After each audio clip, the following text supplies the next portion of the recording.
When I watch them playing, they seem like ordinary children. By all rights, they are ordinary children, but circumstances have deformed them. Some of them have serious delinquency records, and nearly all of them are sick enough to need my help as a psychiatrist. The root of most of their troubles is that nobody has ever wanted them. Here, we try to show them they're wanted.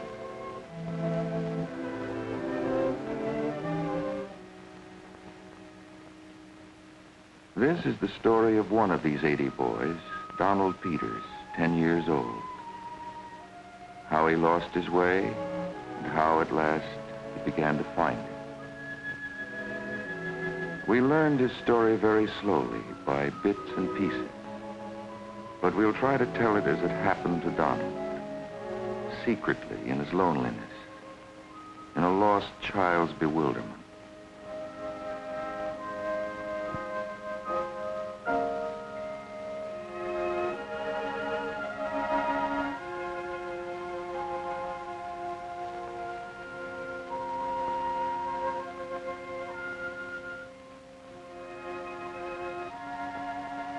In all these months, Donald has made no friends. We have never seen him smile. He has hardly spoken. He is one of the quiet ones.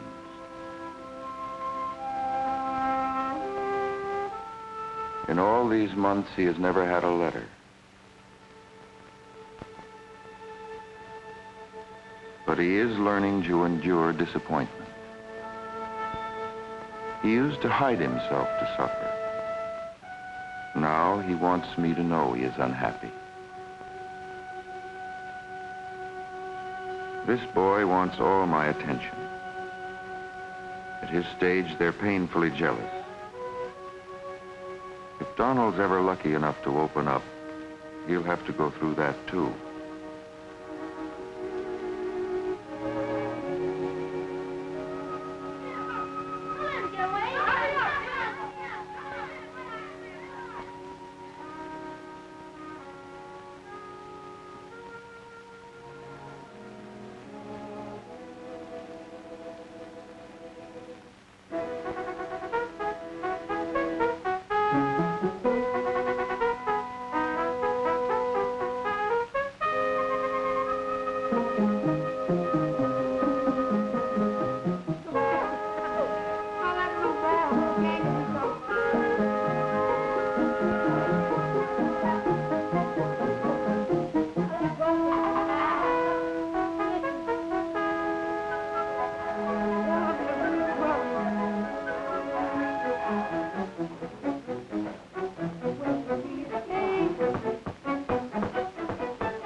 Mrs. Johnson has very good reasons for not keeping order. Her boys are very backward in their reading, as in all their study. Children are much more deeply ashamed of being stupid than most of us realize. They are stupefied by shame. They've failed so often, they're afraid even to try anymore. Before they can ever begin to trust their intelligence, they have to be sure they're liked, no matter how stupid they seem or what they do. Before they know they're liked, they can't like you. Until they like you, they can't even begin to learn.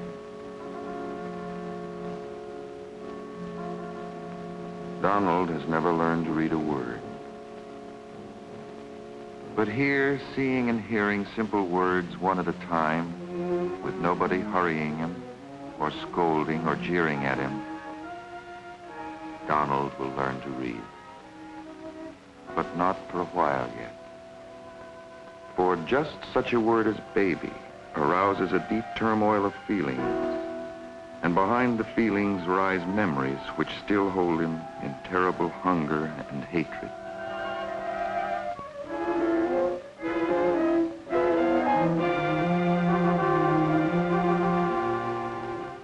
vanished father whose face he can't even recall.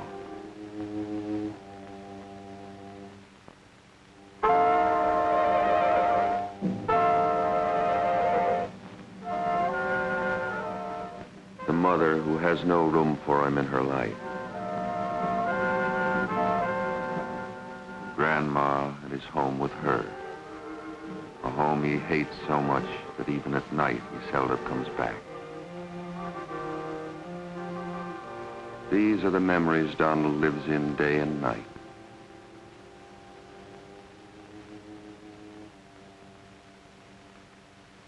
As early on that morning, Grandma is out looking for him again, wherever he may be hiding himself this time.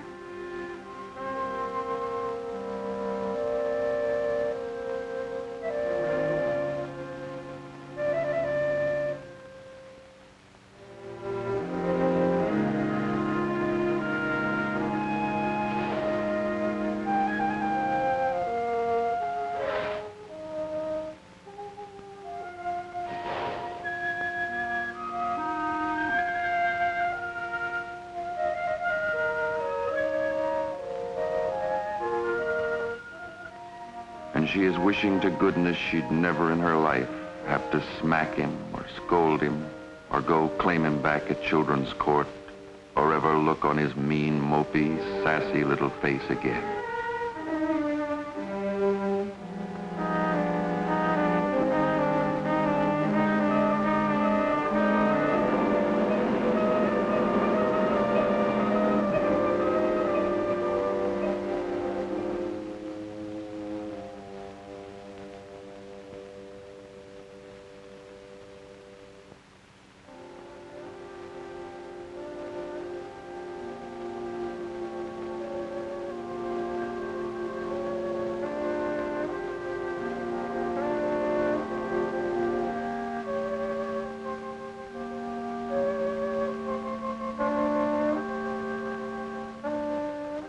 That's how a day begins.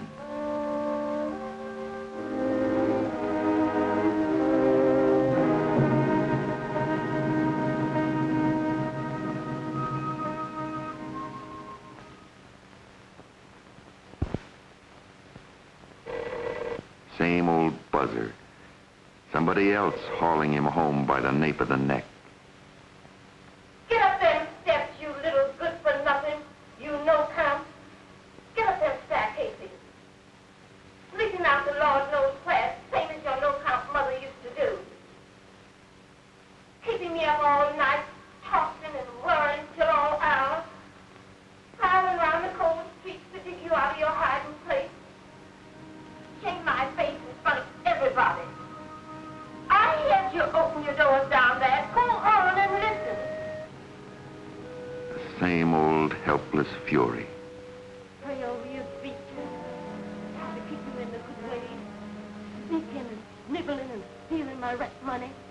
All the time looking at me cold as a clam.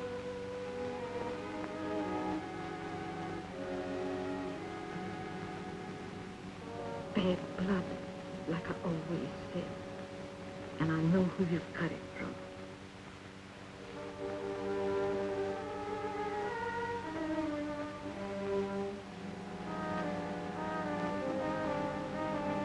The same old hopeless confusion, misunderstanding, rage and pain and fear and hatred.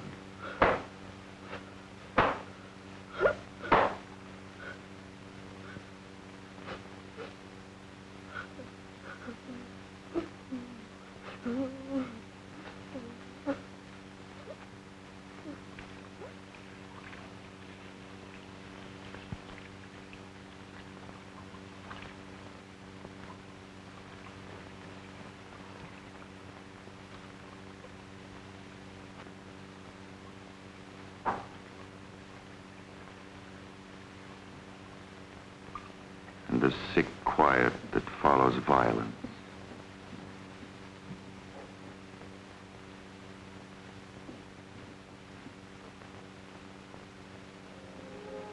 And duty without love.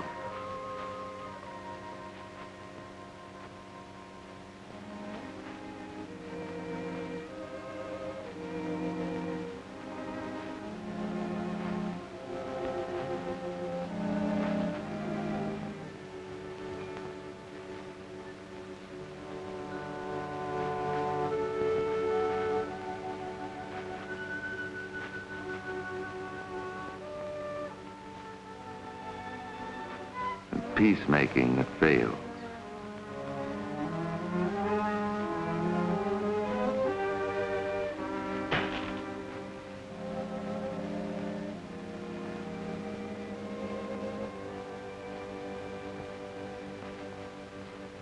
A heavy burden for an old woman.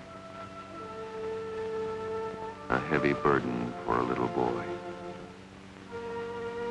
That's the way it keeps on going.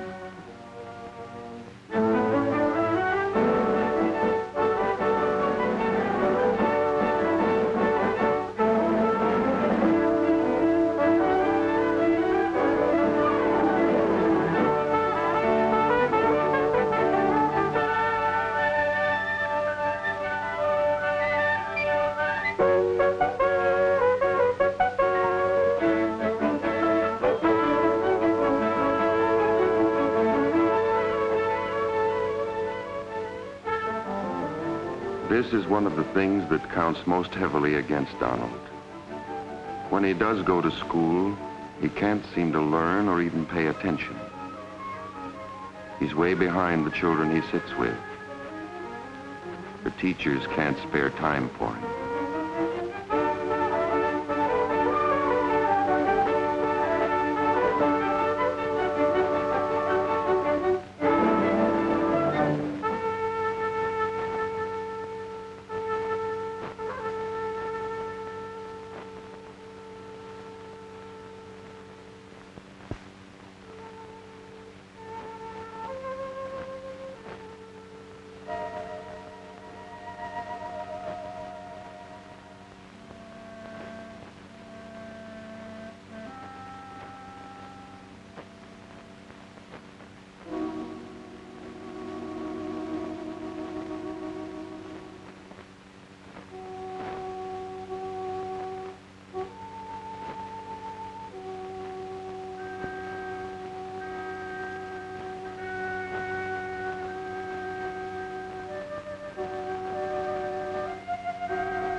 Of course, the streets of a city can be a wonderful school. Freedom is wonderful, too. But if you're as lonely as Donald is, all you learn is more loneliness. And Donald's kind of freedom is solitary confinement.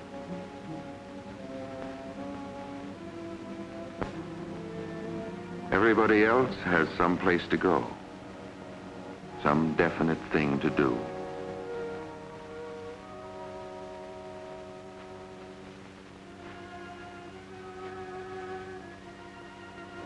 And after a while, you even want to go home.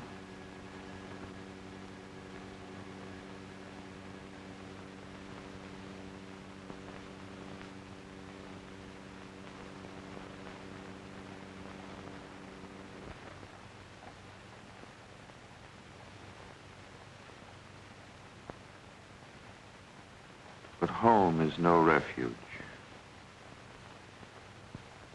Home is a place of unutterable boredom, sadness, wild daydreams, vengefulness, rebellion.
Children who buy their friends will do almost anything to feel they belong.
But Donald doesn't know yet how to keep this kind of friend.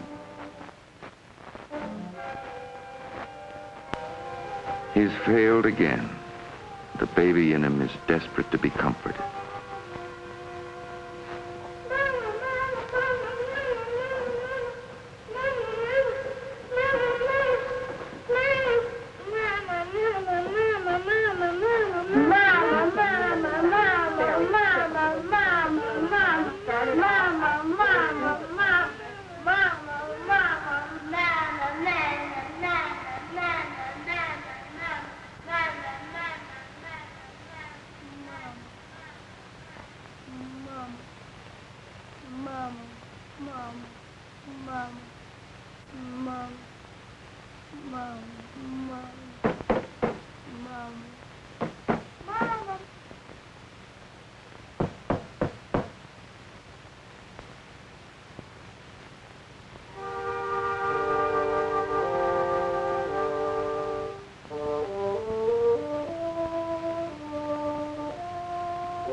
Well, come on in.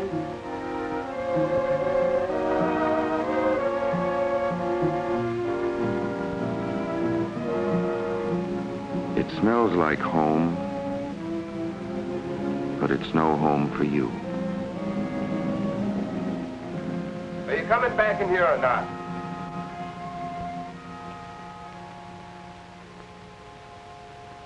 What'd you say it for? Not so loud. Don't shush me. You can't even talk in your own place. What'd you say it for then? I didn't mean it like you took it. What'd you say it for then? I didn't say it like you took it for. Like I took it for. All I know is you said it. Say a thing like that, how do you think I'd take it? This isn't swallowed? Is that it? You want that? Because if that's what you're looking for, you better look someplace else.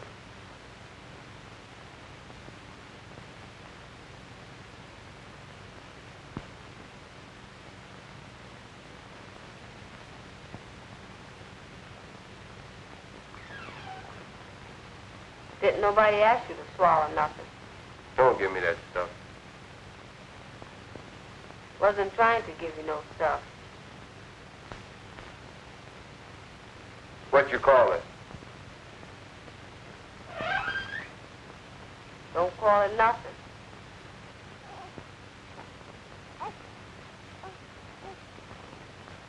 You tell me every time I say, Now what's the matter? leave the baby alone.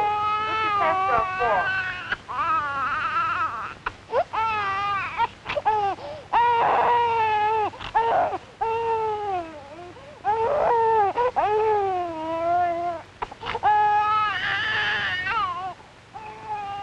Let him mind her.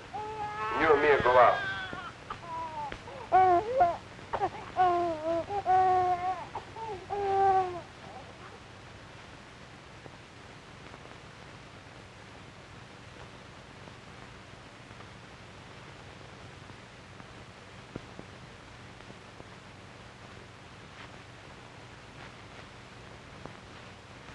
Doggone it, woman, where's my necktie?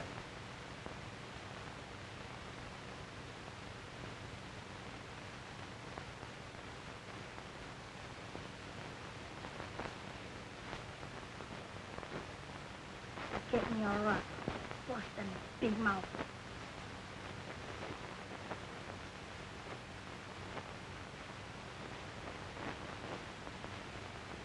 Come on if you're coming.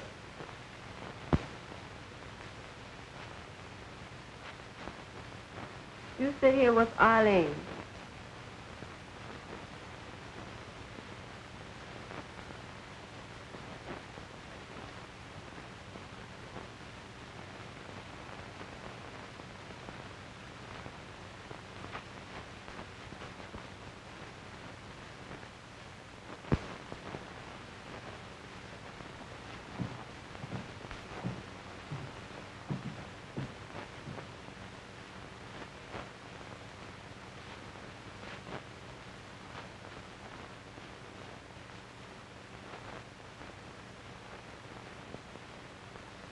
Have you got something to give the kids?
So Donald came to Wiltwyck. These were the things which made him what he was.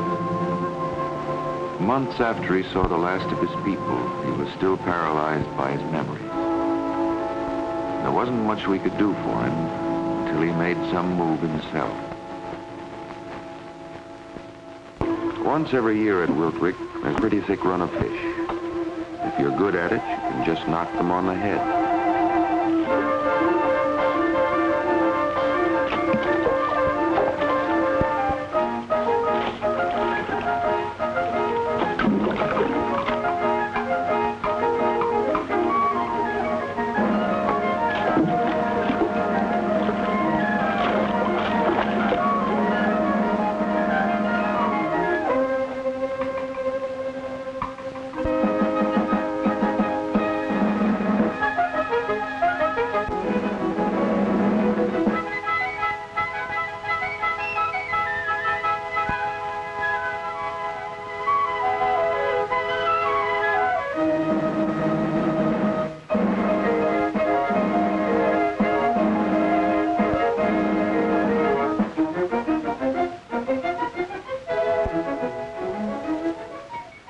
Regular holiday.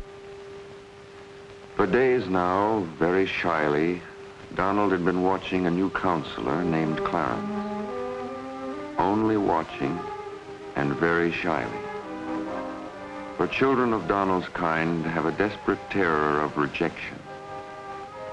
But now at last, against all that terror, in front of everybody, Donald took the greatest risk of his life and made the first friend of his life.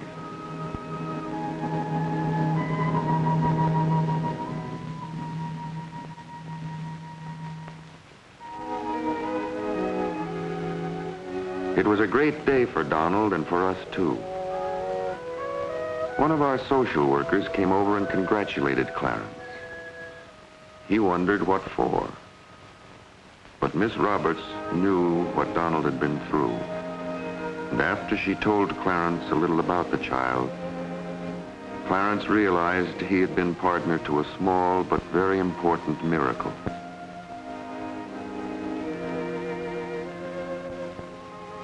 From then on, Donald was as touchy as a boil.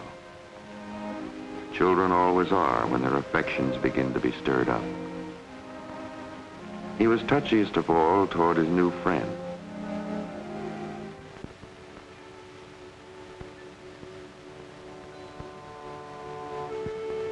If Clarence handed him a shirt with a hole in it, Donald was sure it was a calculated personal betrayal, all the meaner in front of the other boys. Clarence wondered what the dickens was wrong with him.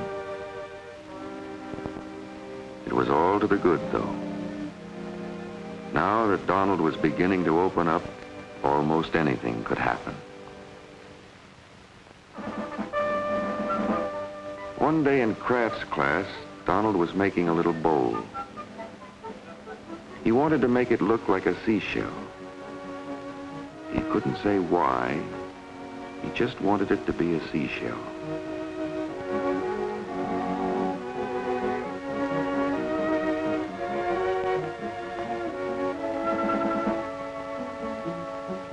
Donald seemed to be doing fine. Suddenly, the hands that were working in the damp clay of the unborn shell drew him into a deep quicksand.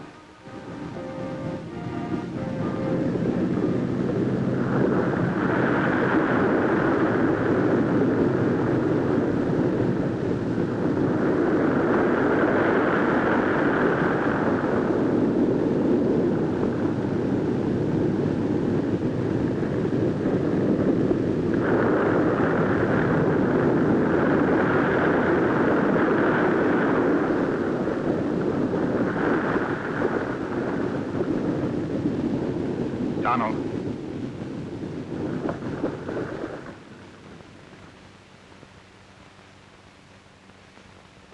Donald. What's the trouble?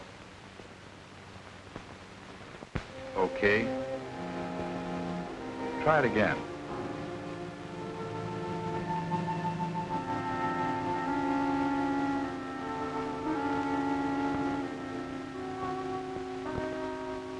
The bottom of memory has opened and engulfed him. All afternoon, in great misery and turmoil, he must hunt among those memories alone.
Donald's kind of hunting would exhaust and frighten stronger and wiser people than he.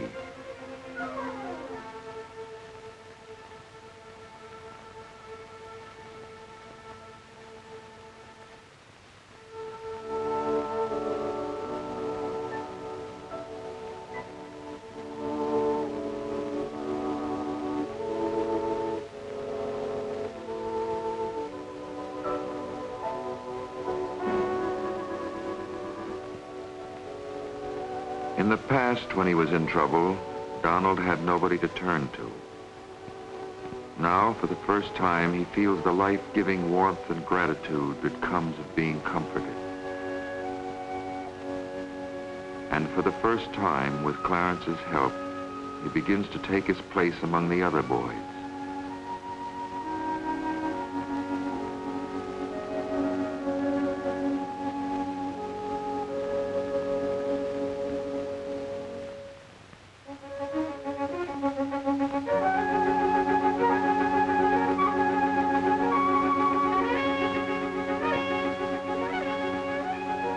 Even his failure with the shell is the beginning of a victory.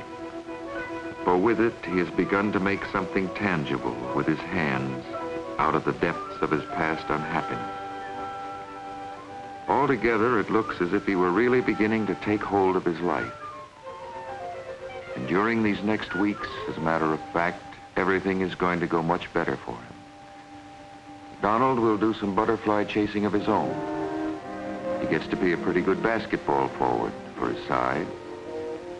Much to his astonishment, he'll begin to read. In his appointments with me, he becomes almost articulate. Most important of all for Donald, he goes back to the little seashell and keeps at it until he finishes it. That gives him his first real sense of accomplishment.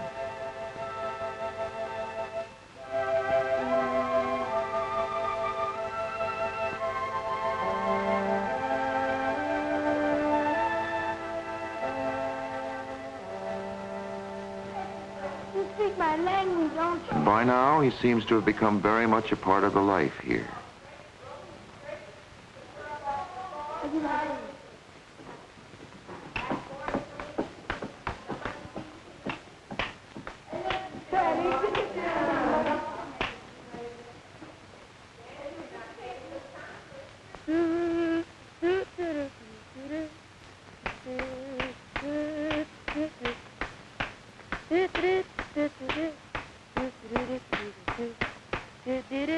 He hardly seems like the same boy anymore.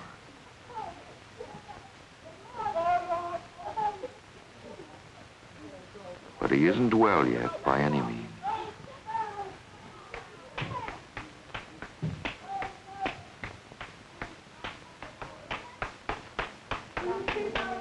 So much can happen blindly by mischance. And on this morning, a great deal happened to Donald.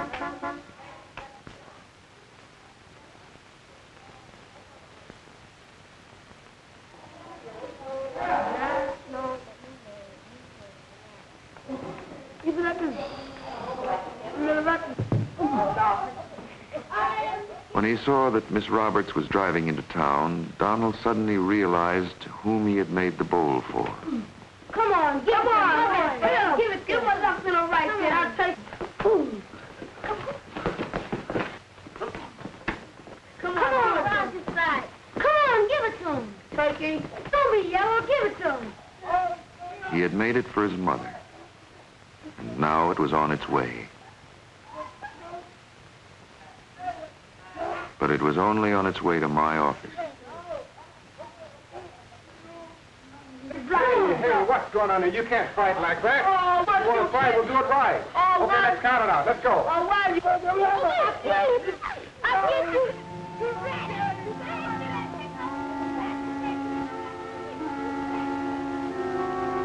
When Miss Roberts told me about the bowl, I decided it was time to tell Donald the facts.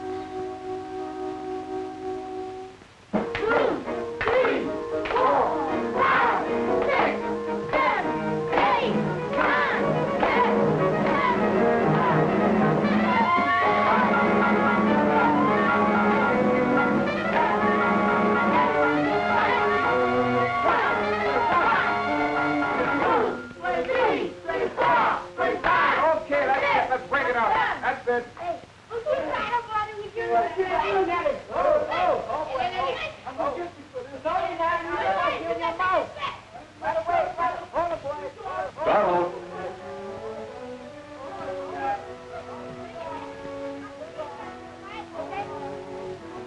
Donald's mother had disappeared. Not even his grandmother knew where she was.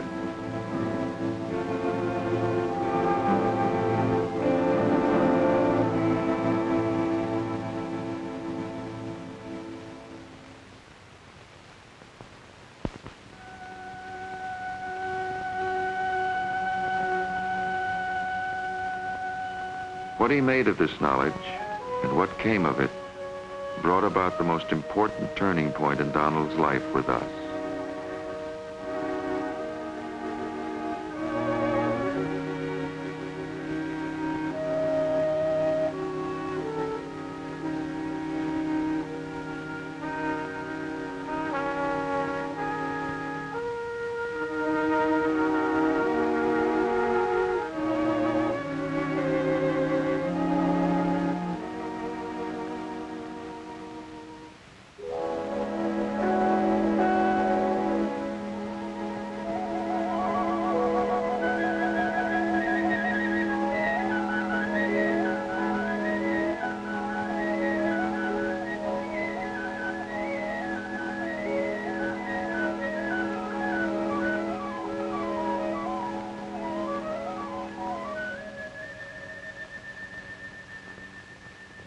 What Donald is trying to do takes a lot of courage, a strong will towards reality and life, to suffer the uprooting of the dearest thing you have known and try to transplant your affections,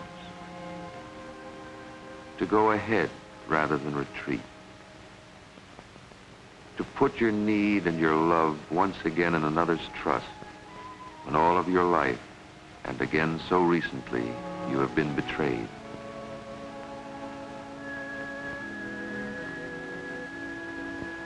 Donald has come a long way with us, thanks largely to his friendship with Clarence, a long way.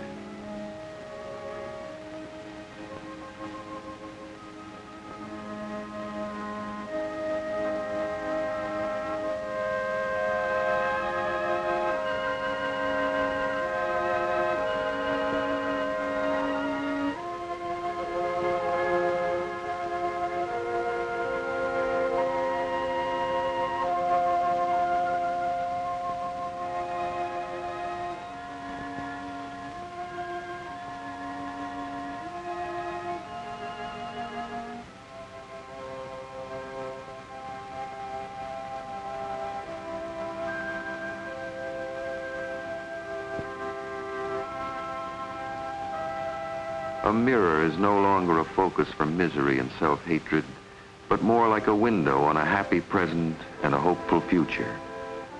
An image of a happy child, of the man he hopes to be like.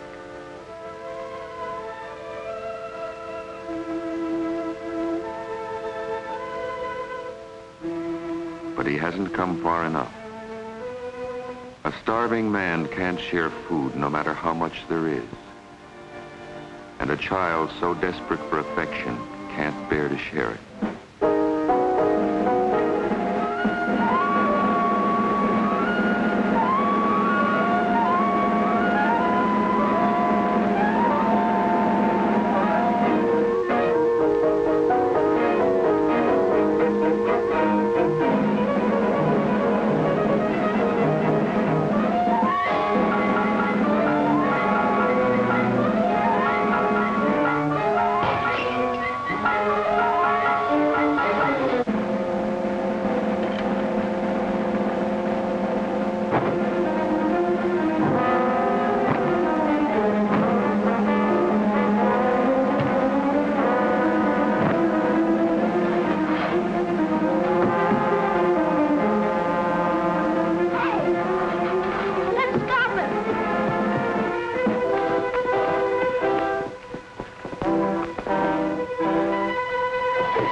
off him. What are you doing to him anyway?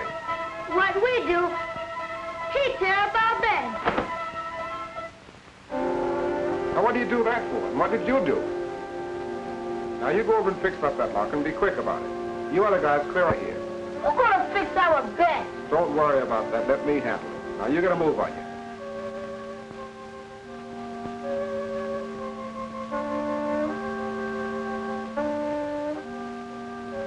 Now, Donald, you fix back those beds.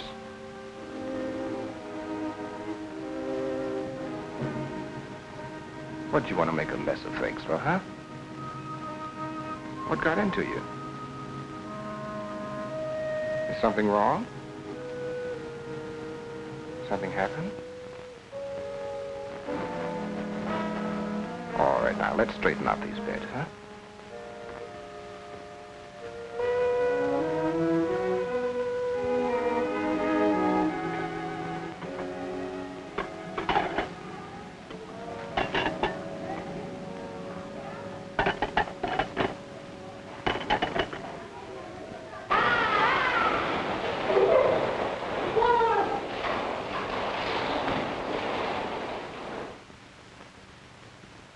It was a question whether Donald needed more to talk out whatever was disturbing him or live it out first. The director and I agreed we'd better give him a chance to work it out his own way.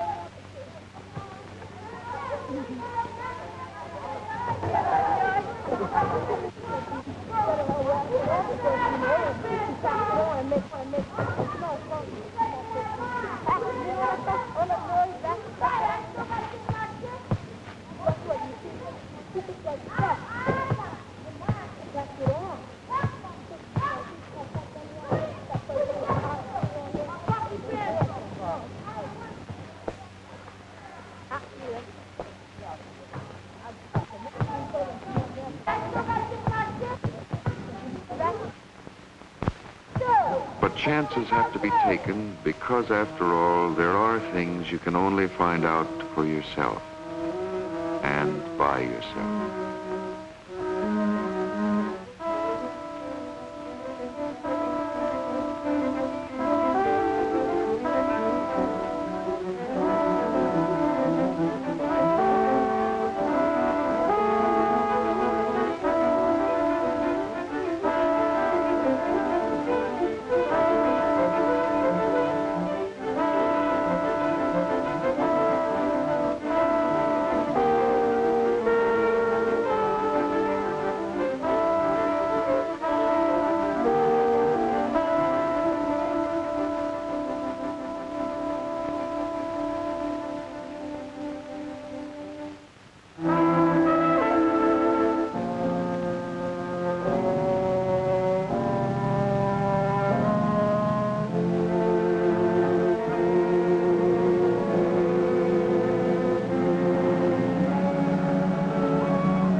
There are things nobody can ever find out for you, or ever tell you, or ever show you. They're too deep inside you.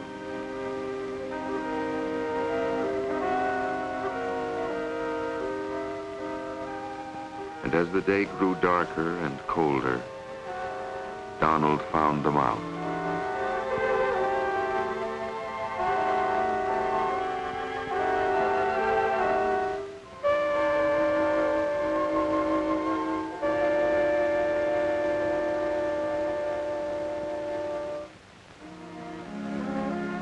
He saw his mother and all that he wished of her and could never hope for.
To see the home he'd broken his heart over for what it really was.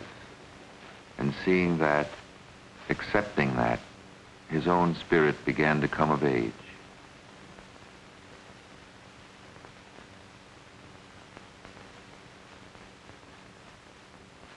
He turned back toward the school.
Looking back, knowing as much about it now as Donald knew then, we can date a good deal from his runaway.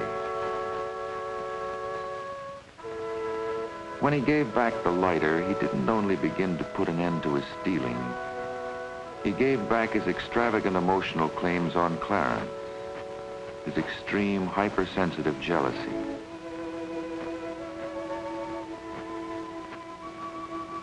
From now on, he will begin to make friends his own age as well.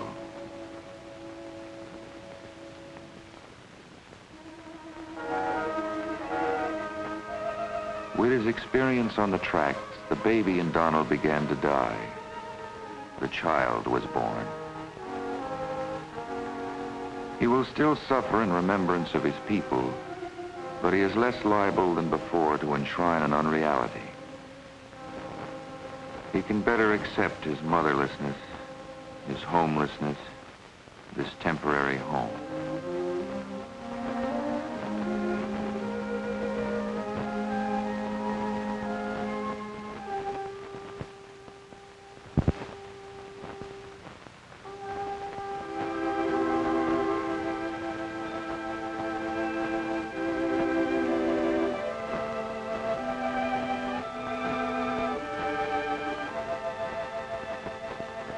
There is no happy ending to Donald's story.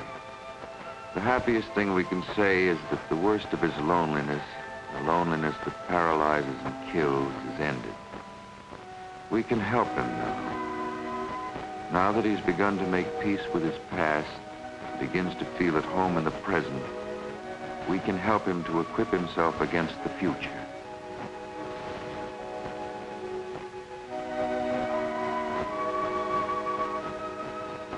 That's the most we can hope to do here at Wiltwyck for any of the boys who lie sleeping here, to clear away some of the great harm they suffered in the difficult world they came from, to make them a little better able to take care of themselves in the difficult world they must return to. A little better able to live usefully and generously in that world. A little better able to care for the children they will have than their parents were to care for them. Lest the generations of those maimed in childhood, each making the next in its own image, create upon the darkness, like mirrors locked face to face, an infinite corridor of despair.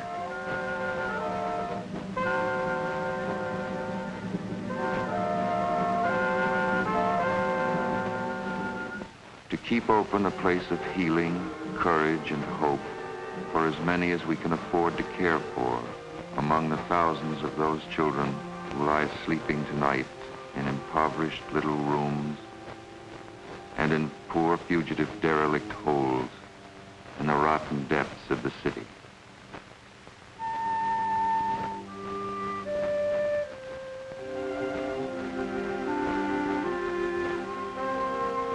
Whom poverty, bewilderment, anger, pride, fear, lovelessness may drive into sickness and into crime, and who, in the world which disfigures them, cannot be cared for and are not wanted.